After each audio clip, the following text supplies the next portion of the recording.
Welcome back, everybody, to RC Pilots Lounge, episode 5. Today, we have George Baker back on with us. He's been basically helping me out and sponsoring this with the Tired Iron Aviation Facebook group. As most of you know, the bulk of the listeners and or viewers come from the Tired Iron Aviation Facebook group, which is a great place to have it. A pilot's lounge, wouldn't you think? I mean, it's the first thing I think of when I see the hangar, as a matter of fact. So we've got George on here. We want to recap a little bit. We've been doing this weekly. Some of you have been there for every one, and we really appreciate it. As you know, I don't see the comments until after the show, but believe it, I check them out. And we want to recap a little bit from the first 4, but really mostly I want to talk about, with George, the Jet Fest and EDF event. 2018 was the first one. I just got done finally getting a chance to look at all those pictures from the event. First of all, a lot of great aircraft there, a lot of awesome custom paint jobs there, and somebody knew what they were doing on the camera. It looked really good. George, you want to hop in here, say hi to everybody, and start talking? Recap that Jet Fest for us. Yeah, you have to say it like this: Jet Fest and EDF event. You have to get that dramatic effect in there. I thought I did that. All right, George. So let's talk about Jet Fest. Yeah, Jet Fest was and EDF event. Right there, you go. we had this. We had the thoughts of doing this back, I guess, about 8 or 9 months ago, and we wanted to raise money for Supplies for Soldiers. It's a local organization that sends a lot of non-perishable goods to our troops, overseas. And so we thought, maybe we could, people bring some, things for the donation barrel, as far as, like playing cards, movies, actually baby wipes. They love baby wipes. There's a whole list of things out there on the event that we asked for, and we thought, maybe we could do that and maybe raise, $200 or $300 for it. And we actually raised almost $1,000, and fantastic. Just a lot of supplies. I mean, it was overwhelming, and the Supplies for Soldiers personnel that were there on site, they just couldn't believe the turnout we had. And to be honest with you, we couldn't either. I mean, it was the first time doing this event, and it's our home AMA field at Johnson City Radio Controllers, and I'm a vice president there, and my buddy Tim Edwards is president. Steve RC Jet dude is our contest director there, and most of the Tired Iron guys, most of the local Tired Iron guys are members there as well. So, I had a lot of help from the Tired Iron guys to run the event. We had a few of the JCRC guys there as well. But it was a really good event, a really good turnout. I mean, we had Sean from RC Jet Works. Yes, I love Sean. Alabama. Yeah, great guy. Yep.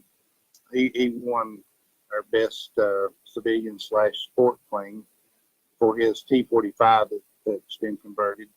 And nice. I'll show you some pictures of that in a minute. And then Michael Rivera, one of the Motion RC customer support reps, he brought his new A10 that is just beautiful. I mean, paint job he did on it, and Callie did the graphics, just, over the top, gorgeous. He must have burnt the midnight oil to get that one done. I swear he was just working on that not the other day. He got it done just in the nick of time. I think he was fanning the paint as he was putting the decals on, Yeah, that thing looked amazing. And it looked great, and he won the best military jet, and it was just it was beautiful. He didn't fly at the event. He flew tons of other things. But he waited until he got back here. Tired Irons made it on grass. Oh, nice. And, so he got a good flight in. And you can see that on the Motion RC, the YouTube channel, under the, fan yes. section. I saw the thumbnail pop up, but I haven't had a chance to watch it yet. I haven't had a chance to do a whole lot of things yet. Yeah, let me go to some of the pictures of the event if you want to, and I'll talk about them as we go through. I won't spend a whole lot of time on it. Yeah, I just want to say I finally got a chance to look at those pictures and, talk about them, please, because I can't see them now, Right. although they're in my memory. But first of all, congratulations on throwing like a Class A event, just world class. The field looked fantastic. Looked like you guys have done it numerous times. And, kudos on the turnout and the charity. I mean, it's fantastic. And I really can't get over that field. Whenever I see pavement that big, that long, and a well-manicured place, I feel like a thoroughbred at Churchill Downs, just ready to rock it. I just love those kinds of places. So good job, man. Congrats on that event. Maybe next time I'll make it. Yeah, that'd be great. Because we had, like Sean, he drove, I forget, like 7 or 8 hours to get here. And Mike, he pulled his trailer. And I don't think he was ready for the mountains pulling that trailer. He said it really worked his truck out. Oh, yeah. Hopefully he's listening or will listen to the replay. But now, I know you can't see the questions or comments that come in, but I am monitoring those. And if somebody, has something, I'll bring it up here. But definitely. This first picture here is just one shot of the grounds. It's the Bomber RV, and you can see some of the bleachers and the T-33 jet on the pedestal back in the background. Yes. The next one's just a different angle. Got my big American flag up on the Bomber RV as always. Showing our pride. We stand for the flag, baby. Absolutely. Aviation. But you see there, Motion RC banners. Put one on the other side of the runway so we could get some shots of the planes going by. Motion was it's Motion that helped us raise all that money. If it hadn't been for the 3 planes they donated to the raffle, we would have had maybe a couple $100. But nice. They donated an A4 and 2 of the Lippish, and I'll show you some pictures of the winners of those here in a minute. I saw them. I saw James handing over the A4 to the one fella, and then it looks like I think a couple girls won the Lippish. Yeah, a couple of kids. That's great. I'll tell you a story on those. But as I'm going through these pictures here, I'm showing this is Mrs. Tired Iron right here with the pink sword. Yeah, that's Lance Odom. He's one of our Tired Iron guys. That's his sword, and that's his little cool UMX MiG. I'd really like to have one of those. I heard that you have to wear safety glasses when you fly one of those sky swords, so you don't poke your eye out. Yeah. Is that true? It's pretty well. At first I didn't think I'd like that pink, but I think I like it better than I do the yellow. But that's Mrs. Tired Iron in the picture. That's my lovely wife that's so patient with me. And, fantastic. Puts up with all these airplanes and all these people invading their house every weekend. I thought that was your wife, color coordinated with that pink sky sword. I thought that was her. Yeah, she's smoking hot. She puts up with you. It's nice. All right, here's the guy that won the A4, and right now his name slips my mind. I'm getting old, but this guy is a heck of a pilot. I mean, everything he flew the wings off of it. And going on here, here's one of the young ladies that won the Lippish. Her name's Caitlin, and she is one of the Tired Iron members' daughters. I think she's about 10 years old, and she's been flying a little Cub, so she's going to have to work her way into that Lippish.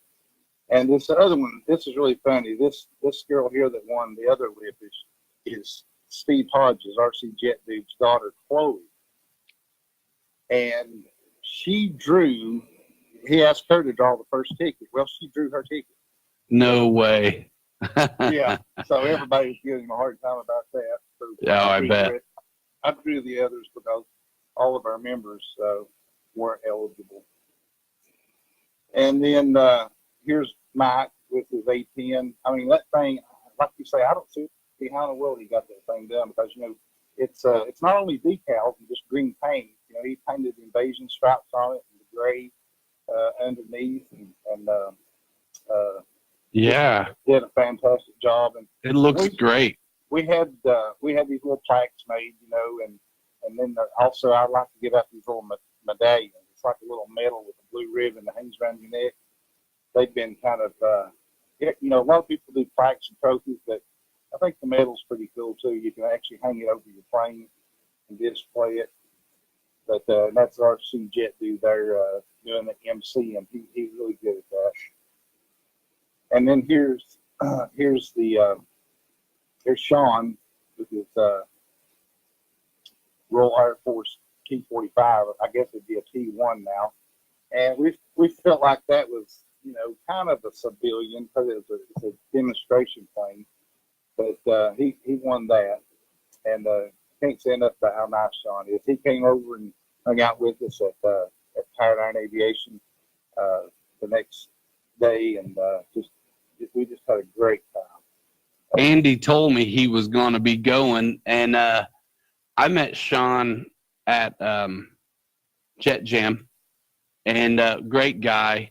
Well, I was talking to you earlier today. If you guys ever get the chance to fly with Sean as the air boss, you're going to get a total kick out of it. Jet Jam is dialed in, so there's always an air boss. And Sean used to be ATC and retired military, so the dude's got chops, and the lingo, I mean, you would have thought you were on the ramp doing the real deal. It was just so fun flying with Sean Boston. I just thought it was great.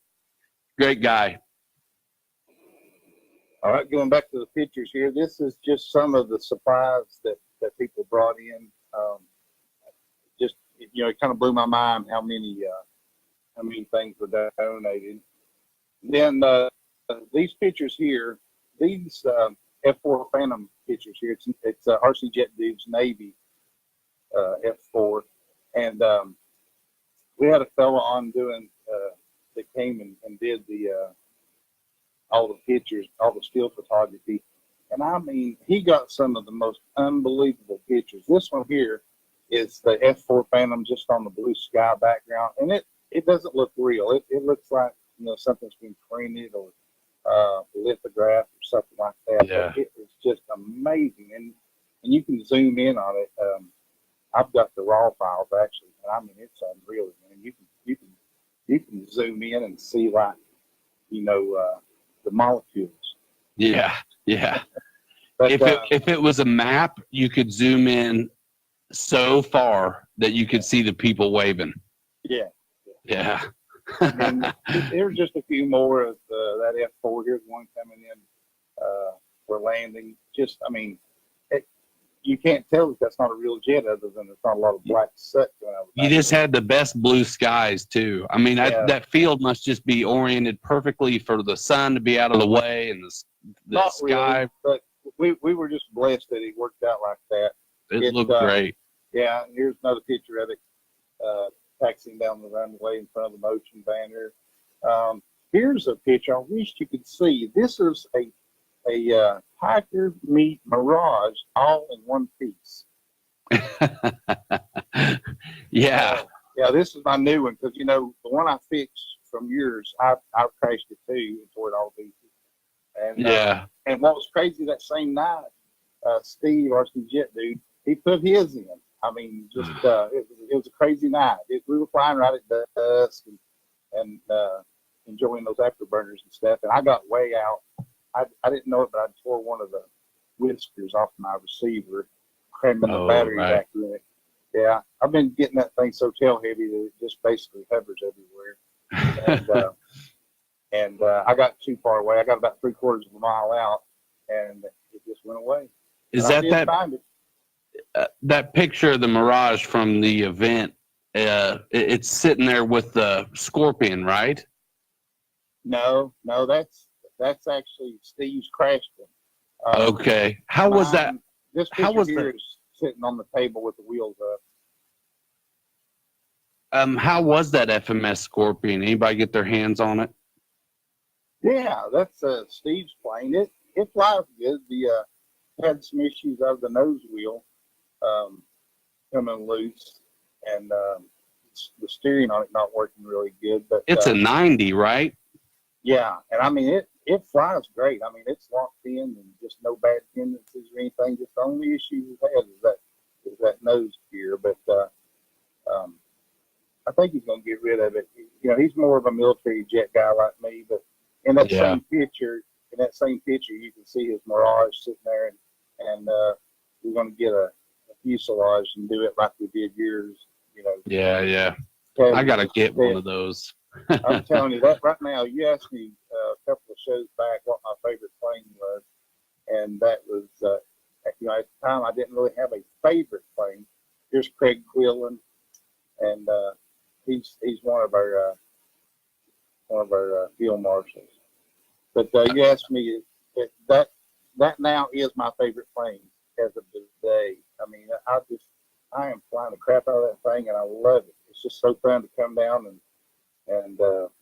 you know, just hover it right down the middle of the runway, about 6 inches off the ground, and then power out of it and go on. It's just so much fun. You can just play around with it and do anything you want with it.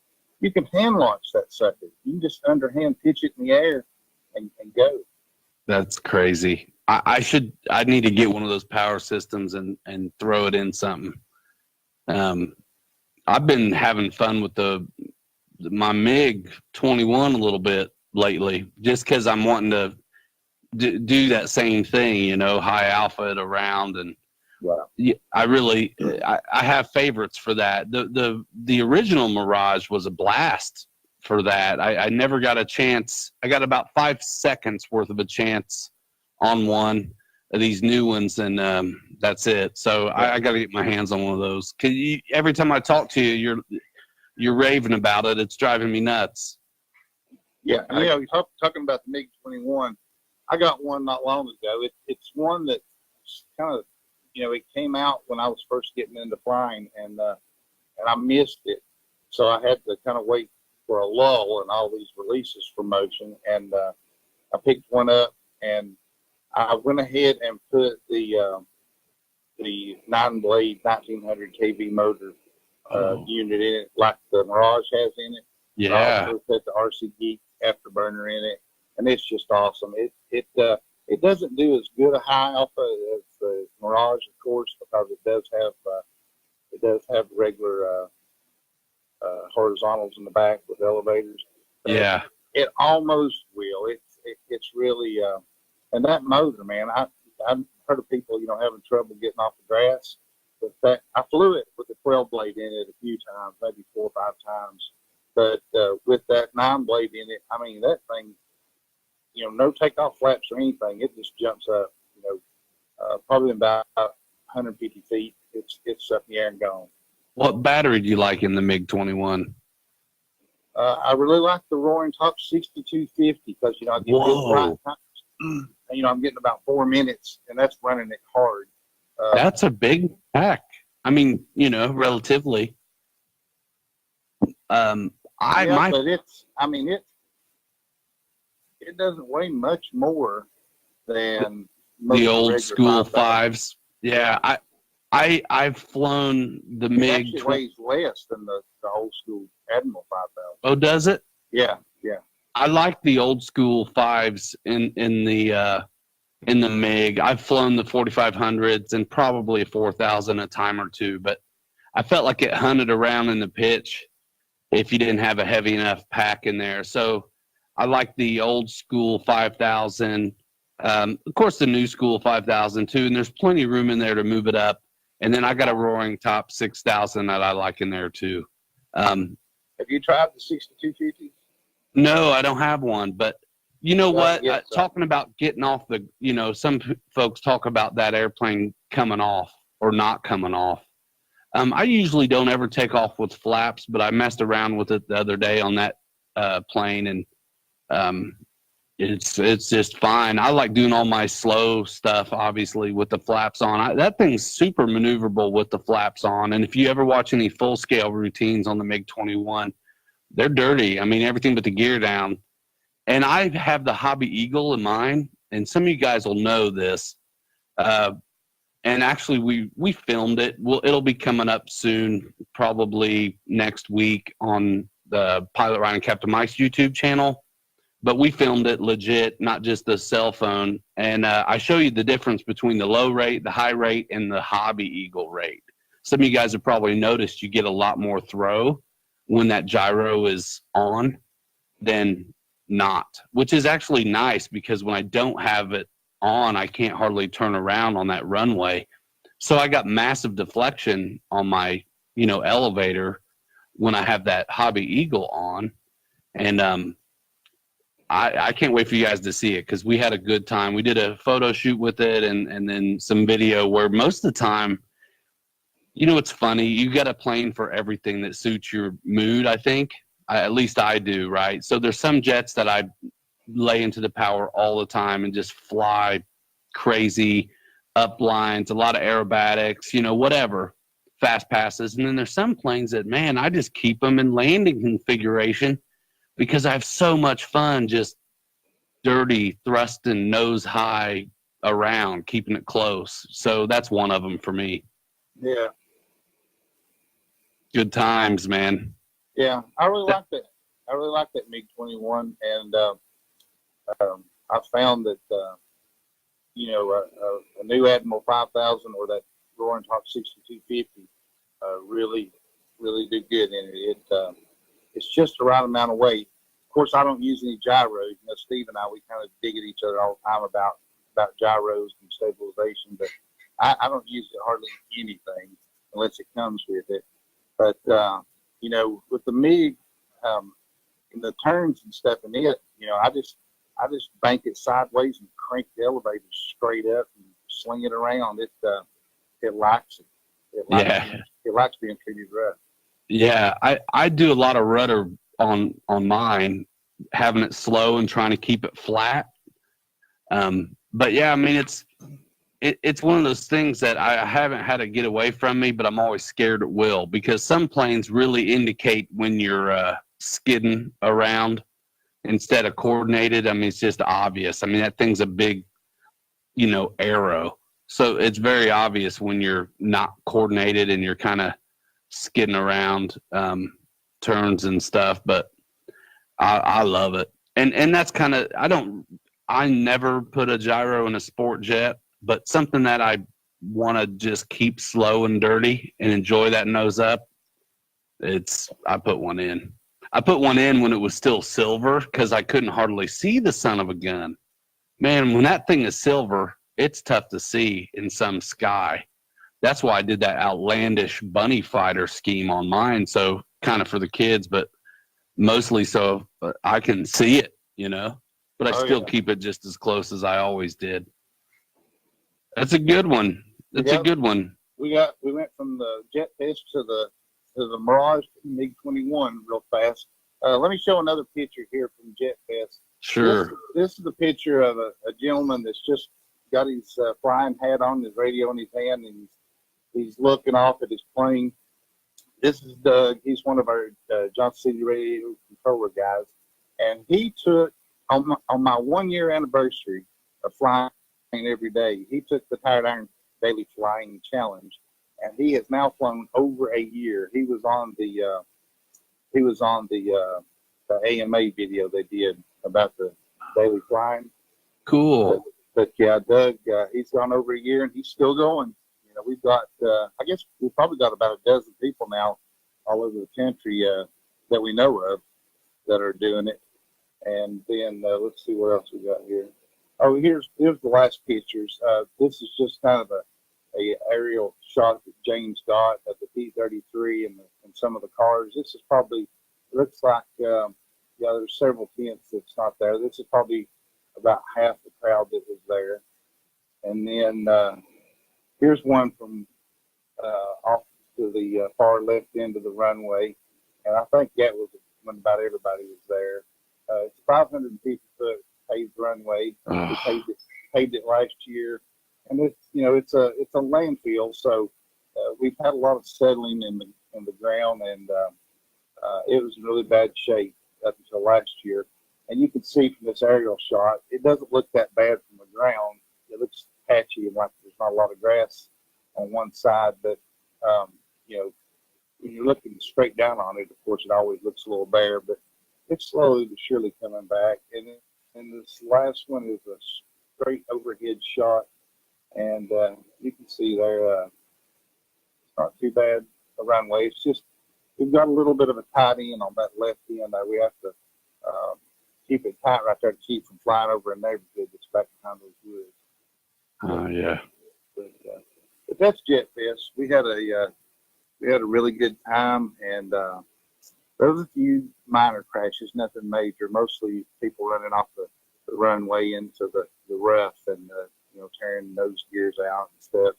I think Mike, he banged up his Mirage a little bit, and maybe his F-16. But Sean, he came in on landing, and no, maybe it was a takeoff. I can't remember. And he kind of went over sideways and tore his P1 up.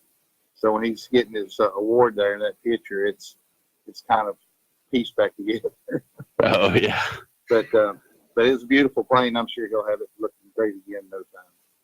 Yeah, Andy's at event in Waco right now. Actually, a turbines only jet event in Waco, Texas, at the moment.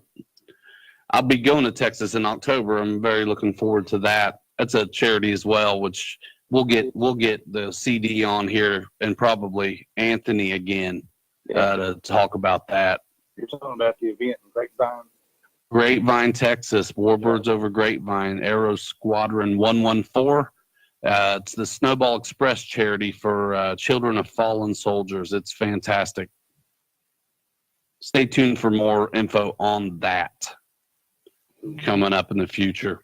Yeah, that's something Steve and I'd like to make it to, but gosh, I don't know if I want to drive the bomber RV that far. Man, that'd be a haul. I keep missing you places. I mean, goodness sakes, one of these days.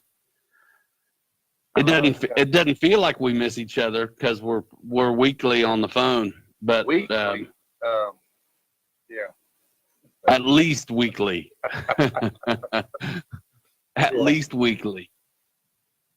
Yeah, man. So kind of recapping, this podcast show, live stream, ends up on YouTube, Anchor app. I'm giving it out wherever folks want to consume it. But it's been a lot of fun. And I really enjoy having your help on it. I couldn't do it by myself. And I like that it's on your page, especially for getting up and running. I think eventually, who knows where it's going to be, but this is where it is now, kind of like a circuit salesman, those guys that would go town to town. Anyway, having a good time with it. So you and Steve were on the very first show, fantastic show. And then we had Anthony and Ben from Texas.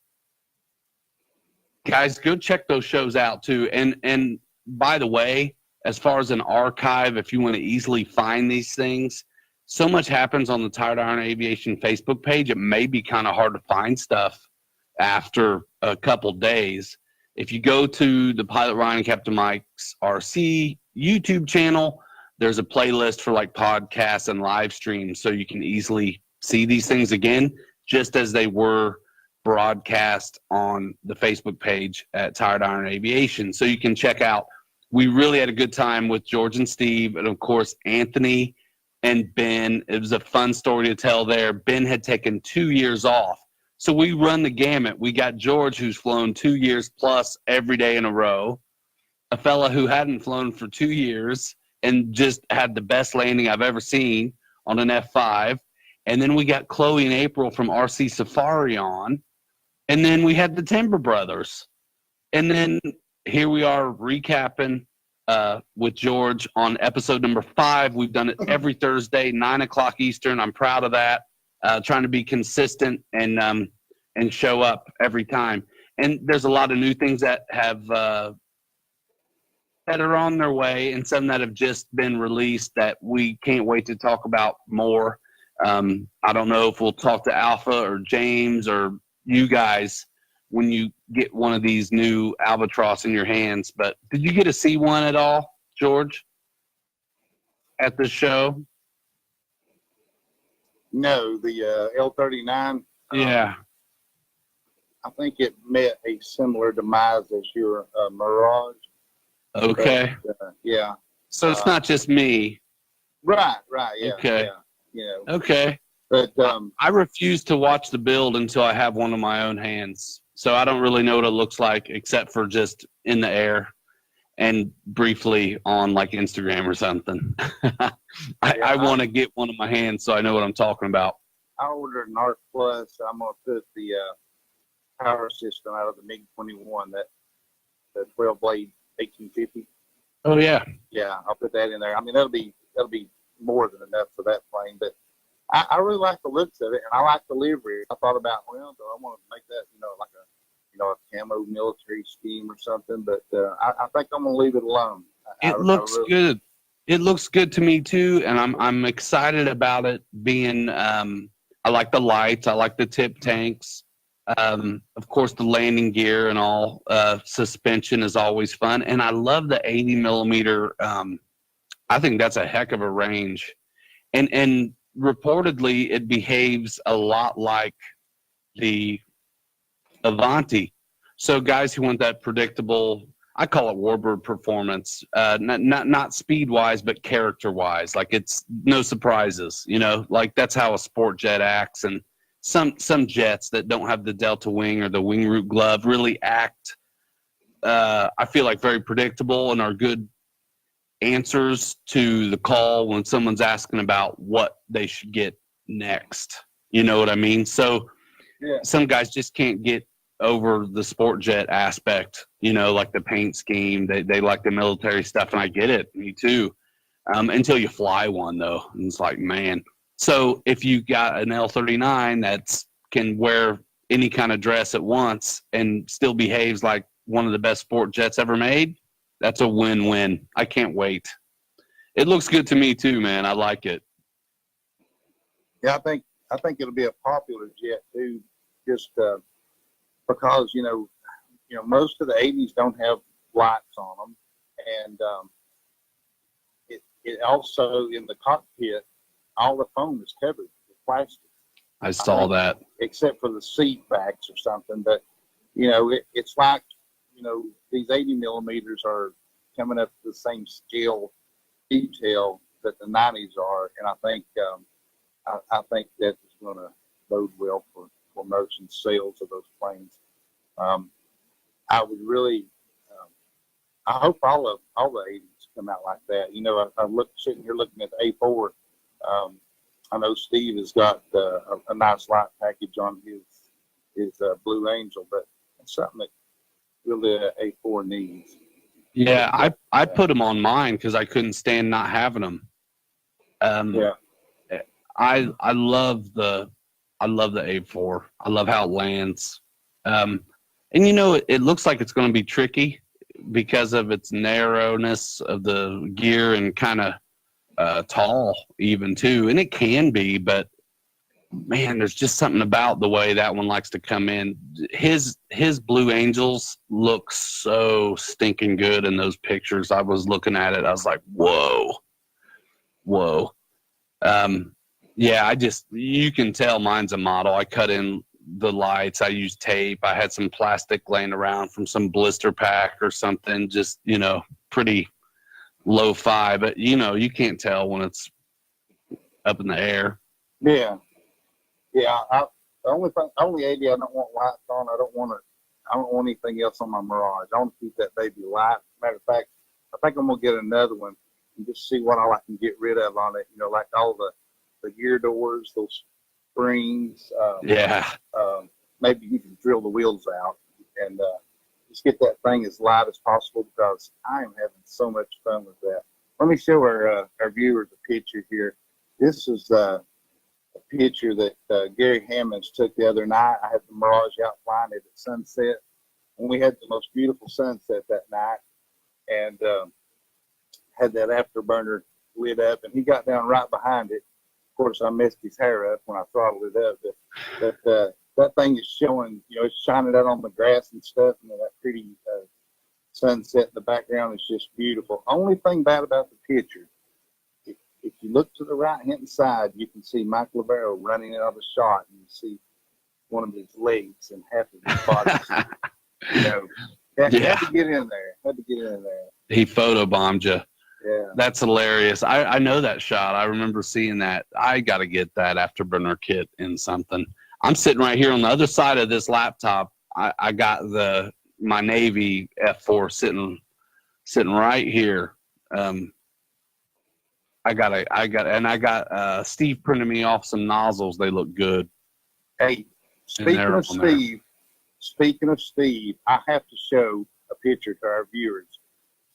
This was taken here in the hangar. Afro Queen. I'm telling you, this is hot. This is really hot. So here goes, everybody. This is RC Jet dude with the fro going on and the sunglasses. I mean, it doesn't get any better than that there. It really doesn't. That's just gorgeous. Gorgeous. He wore it well. He really did. Yeah. He must wear that on the weekends. So he looked like he felt really at home.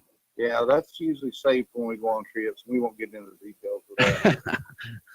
That's crazy. He'll kill me next time I see him. So Jet Fest next year is going to be about the same time? More than likely. I think it'll be about the same time, probably Labor Day weekend. That seemed to work out really good. Like I said, I was blown away by how many people came. Of course, I was blowing up all the Facebook groups. And James helped, he shared it several times through Motion, and that was good. Motion always gets behind anything we do for our soldiers. They're really, they're really on top of that.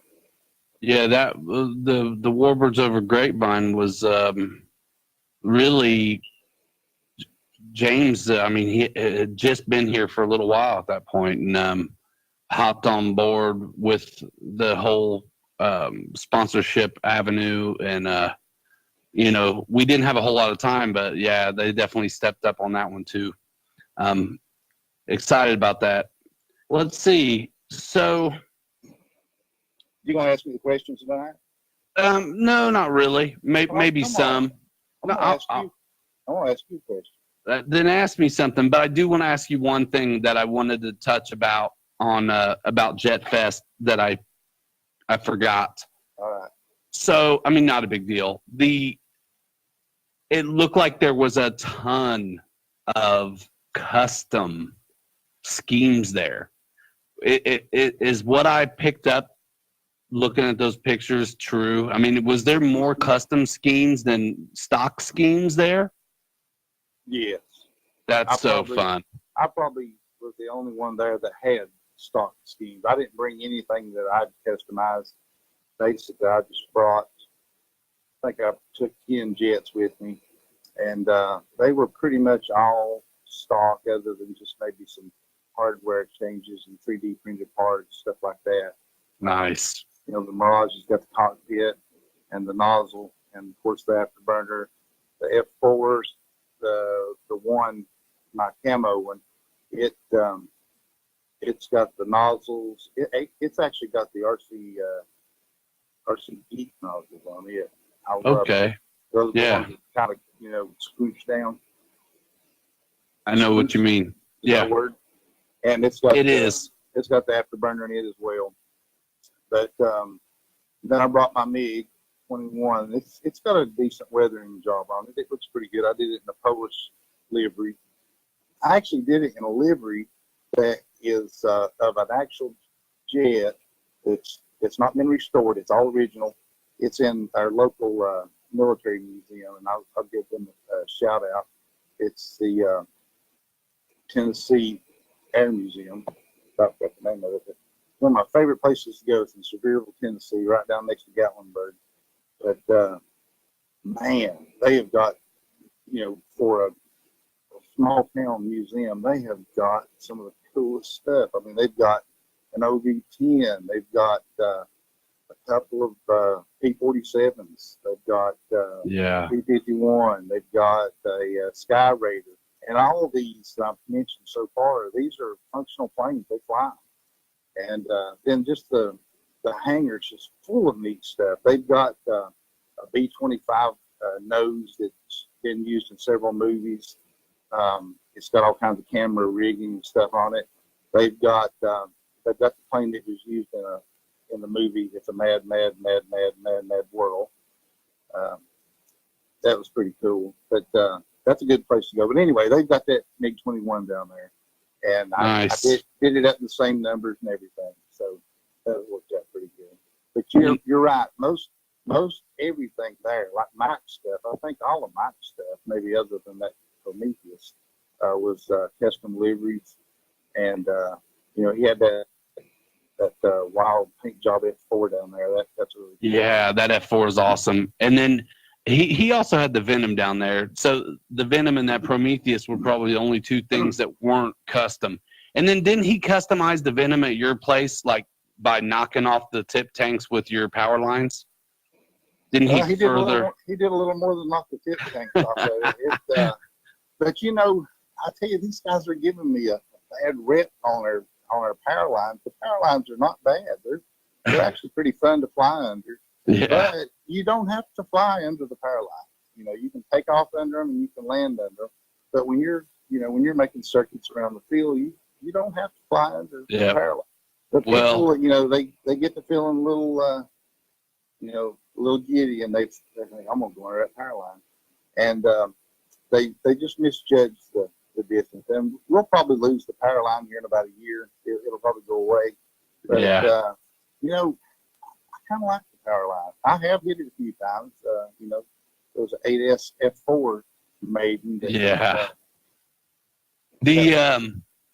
Mike and I, if you ever look back in our massive catalog, when we're flying at it's called Belleville. It's a parking lot at a softball complex. There's totally a wire under it that you have to go under to take off and land, and then surrounded by light poles. You know what I mean?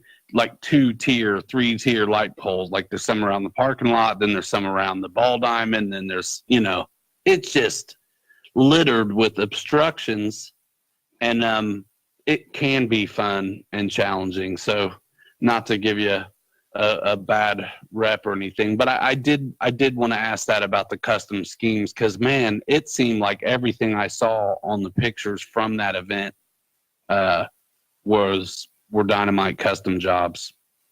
I can't wait to customize my Thunderbolt now that the work is done on that thing, by the way. I'll show you guys when it's finished. You're talking about the P-47? Yeah, the E-Flight one. Yeah. Oh, man, I love that plane. I had a blast with it.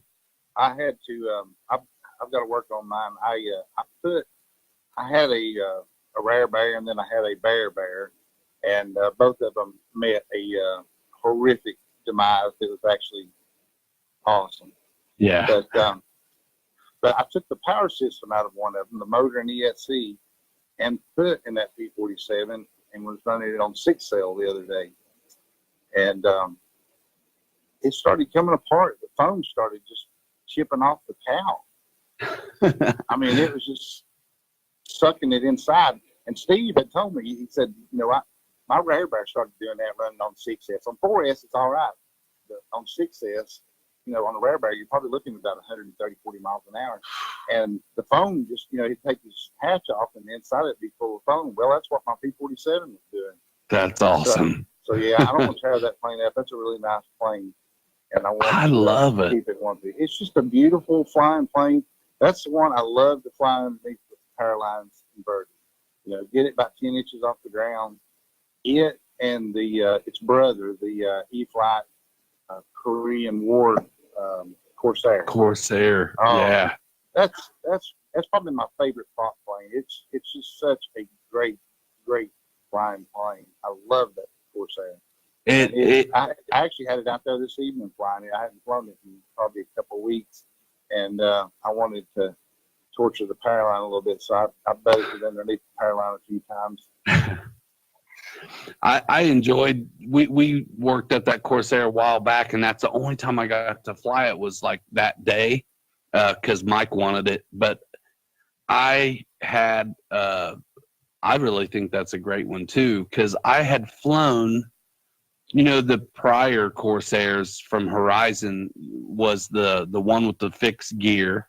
That was super popular forever back in the day when there wasn't a whole lot of options. So it was like, am I going to get the Trojan or the Corsair? Remember? And then, or not, maybe not. But, and then they did an E-Flight Corsair where you could buy the retracts and put them in. This is back in the kind of snort and bull days where you buy the plane for $250 and then the retracts for another $90, and then if you want the flap servos, you're buying that stuff separately, and the pre-bent struts, all this kind of stuff. Now that you just get it in the box, which is fantastic for about the same money, but yeah, binding good, ready to rock, which is it's a great value. Market dictates. It's awesome. I think where we are right now, it's the golden age. I've been thinking it's the golden age, but it keeps getting better. So I'm going to always say it's the golden age of RC aviation. Like every year or two, I'll restate it because it just, obviously it's going to get better, right? I think I really got in it at the absolute perfect time. My first plane was that big B-25 from Banana Hobby. Yeah. Just to hang up in the shop. And then my second plane I bought was the one that really, I think, put Flightline on the map, and that was the B-38. I'm sitting here looking at it, still got it. We were talking earlier today. Yeah. It's such an awesome plane. And really, when it came out, the foam on it was a game changer. I mean, nobody had seen foam that smooth, on a quote unquote foamy. I hate it. But I still got it. It's second plane I ever bought. Of course, I didn't fly it for a while. I bought a bunch of diamond planes, purchased something else, but a bunch of diamond planes to learn how to fly on. Yeah, you did the strut upgrade like right away before you flew it with the free wing P51 struts, which went nuts, and then you couldn't find those struts forever. That reminds me of a question I had for just my own personal satisfaction. Has anybody put any suspension on that 1200 millimeter P47 that you know of? Because I'm about to do something. At least change the tires. I like it to be quiet. Oh man, I love those tires. Maybe put some bearings. I'll sell them to you. But I actually just bought a set of those tires just to have on hand because I tell you what they look good on. They look good on like the Hobby King C47s. And, oh yeah. I've used them on something else in here. Let me see. They look great. I just think they're hard. And yeah, they're hard, but I'm on grass, so I don't. That'd be okay if they're. I just love suspension, and the legs look all dressed up in suspension, but of course they're dummy. So I don't think it'd be heavy enough to use the suspension. Really, I mean, you'd have to use something with some awful weak springs in it. Well, I tell you, I did suspension on Snort and Bull. Like, I mean, it might have been the first foamy with suspension on it. I got a set of, they were like RC Lander retract suspension for jets, right? So you get 3 a whack when you bought a set from Hobby King. I bought like 2 sets because it's going to be a month and a half before they showed up at the time.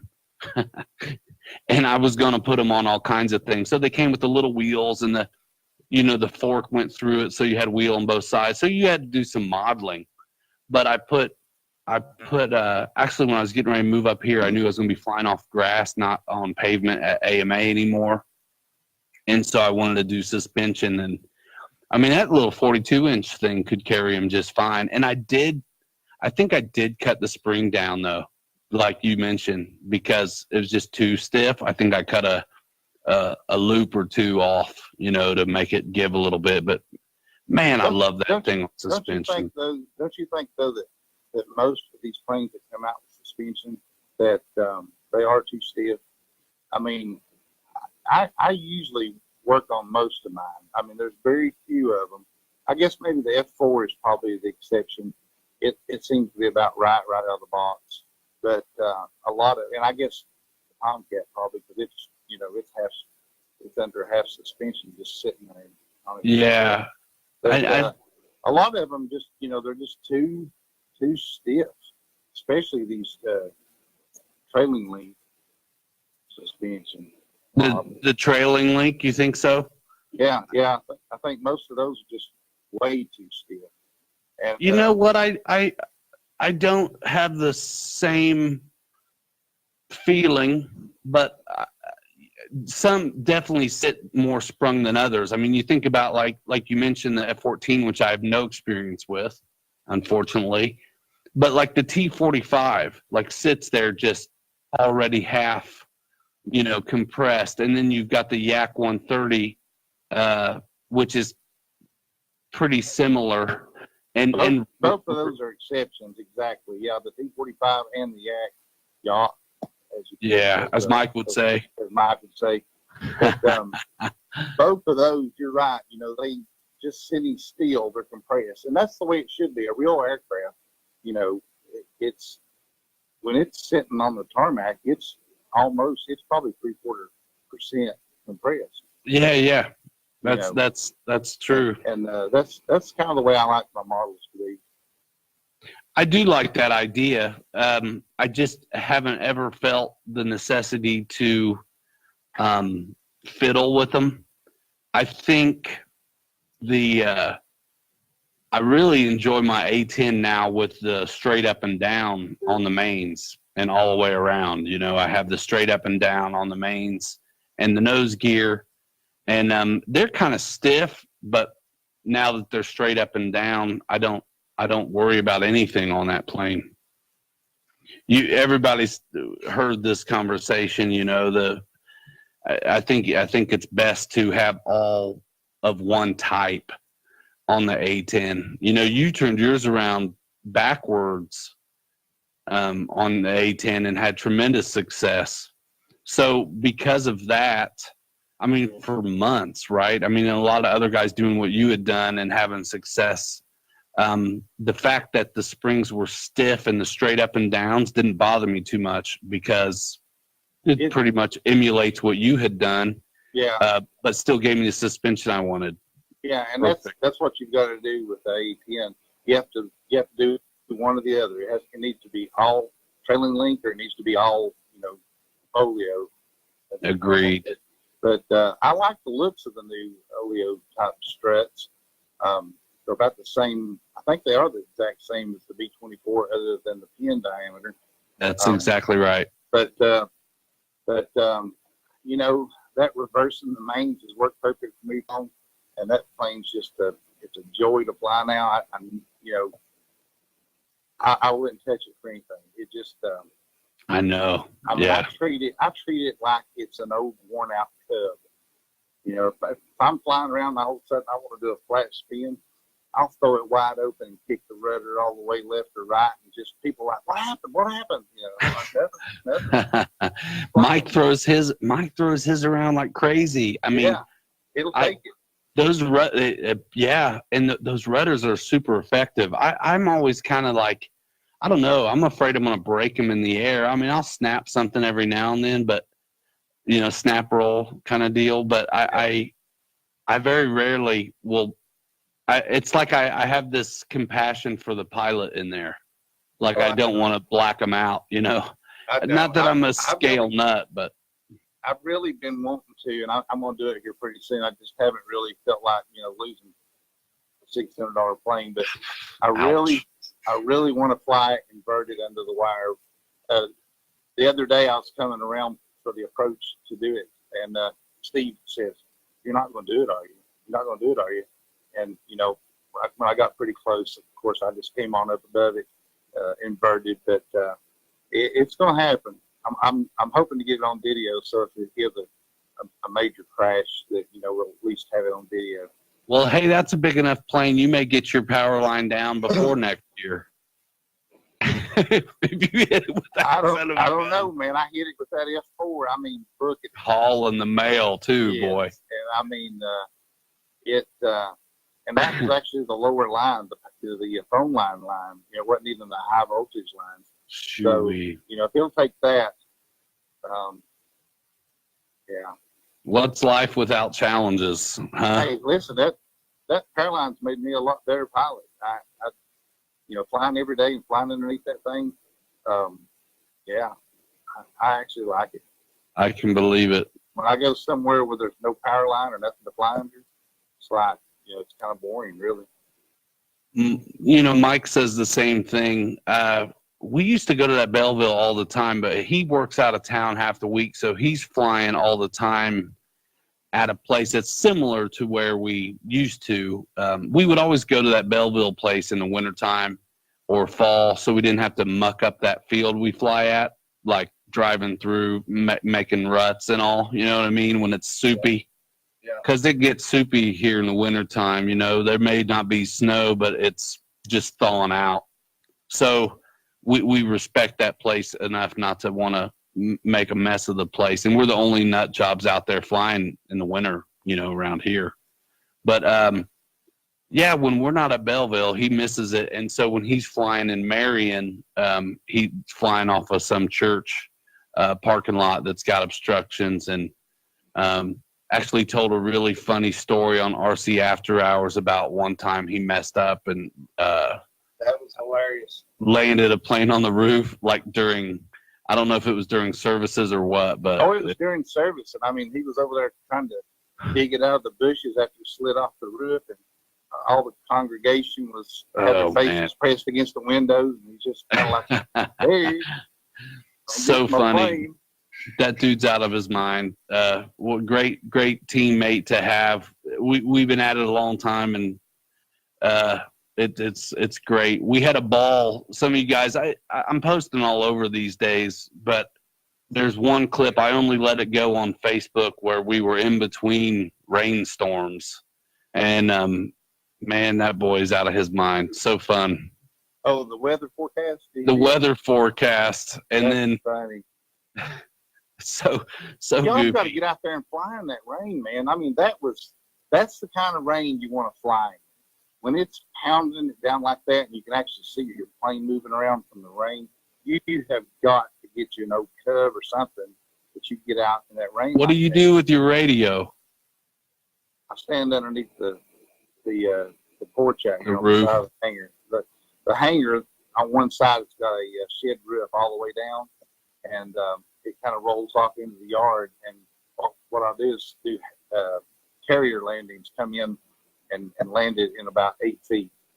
Well, I seen you do that with the Cub, like right at yourself. Yeah. I was scared that day. He was wanting me to fly. We did a clip. I don't even think it went out anywhere. But, thunder and lightning was happening around us. And all I could think of was Benjamin Franklin and that kite and that key. Yeah. And I was like, man, this is the best kite string ever. A radio signal from me on the ground to a plane up in there. I felt like no. Am I out of my mind here for thinking that's a thing? Yeah, unless you were flying a control line or something with a metal line. So that lightning doesn't care for the signal. Yeah, I would think it would be a direct line to melt that radio to my hands. No. It has to be some kind of conductive material. But best to err on the side of caution. You got to get out there in that rain, man. I'm telling you, it's just awesome. When we got the Neppy this year, it was like that. It was raining just like that, or I think it was worse, because the gravel that's right off the apron of the runway there. Yeah. Where they put the tents up. We were having to scrape the gravel up in little piles for us to stand on to keep our shoes from getting flooded. It was raining so hard. And I got that little yellow Cub out and was torturing it, and broke the front end of it off again. But it's a lot of fun flying in the rain. I mean, the servos are pretty much sealed up, and like on a Cub, it's under the wing, and it's usually under a sticker or something like that, or servo tape. And the motor doesn't care. Those motors are run completely submerged. I can tell you about how to get a beaver back to dock after you nosed it over in the water, using the propeller as a motor. But yeah, they don't care. As long as you keep the ESC and the receiver dry, and you can fly in the rain all day long. Yeah. Well, I'll have to do that sometime. I was kind of spooked about the lightning. I didn't know what to make of it, because I mean, honestly, if we didn't have that was Monday, that was Labor Day, and he wasn't around all weekend, and we had to get something done. We filmed that, and I had that MiG-21 with me because I've been jonesing to take it up, and so we filmed and photographed both those planes, that Thunderbolt and that Bunny fighter. I put a picture of that Bunny fighter up on your page when I kind of announced this show half hour before we went on. Yeah, I like that livery. I like different stuff like that. I mean, I couldn't believe it when I found it. I was like, you got to be kidding me. And it's real. There's a if you go Google searching, you'll find it, and there's like models around it. And then there's models of it, like I forget, it's maybe Eduardo. They make little scale, model kits. Yeah. And that Bunny fighter was like a limited edition series or something. So I found the decal sheet from that and sent it off to Callie, and and the rest is history. She did a great job on it. Yeah, she can make anything. I was watching Chloe and April's show earlier before this, and Chloe, it's not been in the hobby that long, and she hadn't heard of Cali Graphics, and she called me about the water slides on the B-24, and I'm, it depends. Sometimes I like water slides, but it's really, if you've got some really complicated graphics, the device makes it so much easier. But I put it on to Callie, but I was telling her, Callie will make anything. If you've got, as long as it's not some kind of hateful, terrible stuff, she'll do, anything you want to do. It's like the Bomber RV is a good example. I said, how big a graphic can you make? She's like, I don't know. How big one do you need? I said, well, I need some graphics for my Bomber RV. She's like, what? So she did most all the graphics for the Bomber RV, the motion logos and everything. And, but I found other things. I found the what is it? My B-26 Idiot's Delight. That's such a cool livery, and I just happened to find some pictures of it and send it off to her, and she's like, "Yeah, I'll make it." So now it's one of her regular ones. I've seen a couple other people do it now. Yeah, a lot of times if it's a popular model, whatever I send her obviously ends up being a choice, in that airplane. And why wouldn't it be? She's done the work. I've never asked for it to remain singularly mine or anything, but I've been working with her for a long time.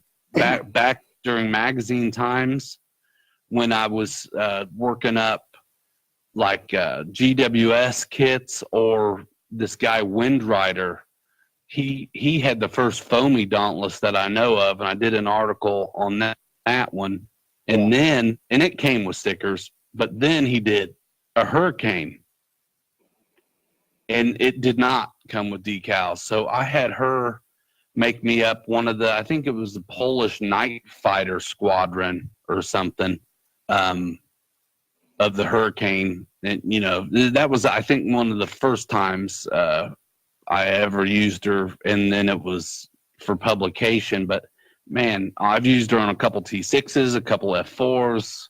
Oh man, a ton of stuff at this point. And if you just got an idea for something, like some kind of fantasy livery or a logo for your shop, one of our guys, Dwayne, he calls his hangar 67. That's the year he was born. And he just kind of gave her some ideas. He said, I use basically a barn for my hangar, and it's red, and I was born in '67. I like to have like an old biplane or something beside of it. Man, in 30 minutes, she sent me back an email with the draft, and it was like awesome. He said that's perfect, Brandon. She did the design work, huh, from scratch? Oh yeah, she's awesome with graphic design. And you remember when I first started in the hobby, I was having from my old hot rod building days, the guy that did all my custom pinstriping, he's probably going broke now, but I've had him come over and hand paint the nose art on my bombers. The tire iron logo with the piston and wrench cross. Yeah. Well, at $50 a pop, that gets pretty expensive. So I took a picture of the P38, the side of it, just took a decent picture of it, and I sent it to her, and man, she whittled it right out. She's made them from 2 inches to 3 feet long. So yeah, that's awesome. I can't say enough about her service. I mean, man, I'm gonna have to use her. Yeah, for some design stuff, because I'm at a loss on that. I can look over somebody's shoulder and say, oh yeah, hey, that's close. But from 0 to something to look at, to work on, I can't do that. It's just not that guy. Yeah. Well, man. I'm doing that stuff, but I'm not as good as not near as good as she is. Yeah, I surprisingly, as much time as I have worked online, I don't know Photoshop or Illustrator or anything, just video. George, we've done it again, man. We're here at an hour plus some change, about to turn into pumpkins. Can you believe it? Yeah, I need to go to bed. We got it's time for me to watch the show, dude, and check out everybody's comments. That's my favorite thing. That's the first thing I do after I get off of here. I don't think we've been under 9 viewers all night. That's pretty good. That's awesome. Yeah. I'll go check out everybody's comments right away, and then we'll get this thing off. We always get it off to my YouTube channel, usually the next day, maybe day after that, and we have it available wherever you want to go to, consume it. So number 5 under our belt, we've done it. We made it past a month. We've been consistent. I've been reaching out to some other people who I think are going to be fantastic guests to have on, and just more people like the regular everyday flying fan like ourselves, and then guys who are doing some really out there stuff that I'm sure you all will really appreciate. I'm not going to say anything yet about the one I'm thinking of because I haven't heard back yet, but you guys will totally be into it if I can land this chap. So guys, we keep doing this thing every week over here at Tide Iron Aviation's page, 9 o'clock Eastern time. And that's what we're going to do till we let you know otherwise. But thanks so much for coming by. George, thank you so much for doing this and helping us share this passion for the hobby we love so much. Yeah, love it. Love it. See you next week, folks. Count us out, George. We're gone in 3, 2, 1.